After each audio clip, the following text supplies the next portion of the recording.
Had to come over here this Sunday morning. This has been a true week of reflection. And when I talk about reflection, I want you to know that as a federal political coordinator, I've had the opportunity to spend a lot of time with politicians this year, from advocacy to fly in, and I'm actually reassured every time that I meet with them. But when I'm talking about delayed, not denied, what if you don't live to see the fruit of your work? And I get to say that this week as I'm reflecting, because this week, my family won the James Beard Award in the classic category because we've been in business for over 70 years. We have sold over $100 million worth of barbecue. We've sold more pork rib tips than anybody else in the city of Chicago.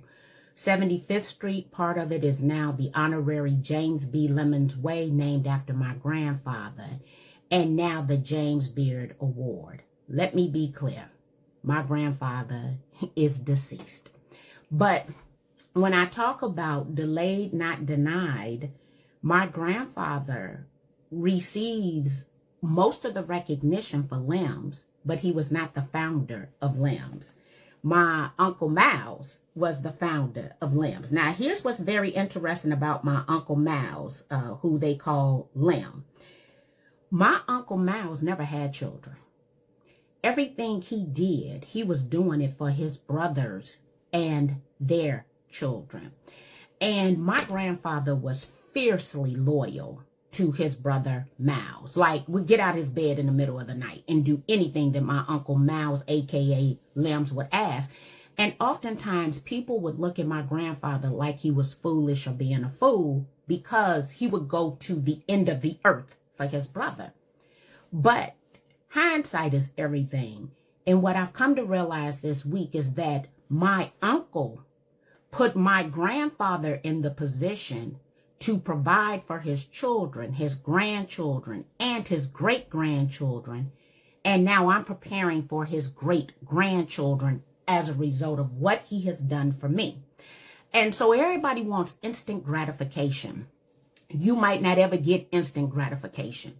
You might not ever see the fruit of your labor. But it does not mean that you did not plant a seed that will not bear fruit. So I look at Lamb's Barbecue and the fact that their families that have been employed with us as long as I am old. I look at the fact that there's a line wrapped around Lamb's Barbecue. But my uncle been deceased for decades, okay? When he passed away, then my aunt passed away, I remember getting a phone call because another relative was over at their place cleaning it up. And she called, she says, Marky, I'm calling to let you know you have some matured savings bonds that are here. So my very first bedroom set, my Uncle Lim bought me. My parents had a condo in Peoria in 1975. We were the only black family. I'm almost sure they bought that unit for my parents. One, they didn't want us all back up in Chicago. And so as I'm working now, and I'm reflecting on the past and the legacy of the Lemons Men and Lamb's Barbecue, I realize that I need to keep working hard for my future grandchildren and great-grandchildren, even though I might not be here, to see how that manifests in regards to a company, a brand, or future investments. What I will say is my grandfather was not an educated man. He didn't even graduate from 8th grade because he left and went and enrolled himself in the Army. And they put him out the Army when they found out how old he was. And it took a couple of decades for him to come into the family business. He came in actually a decade after his brothers did. And I think of what they accomplished as black men coming from Indianola, Mississippi to Chicago.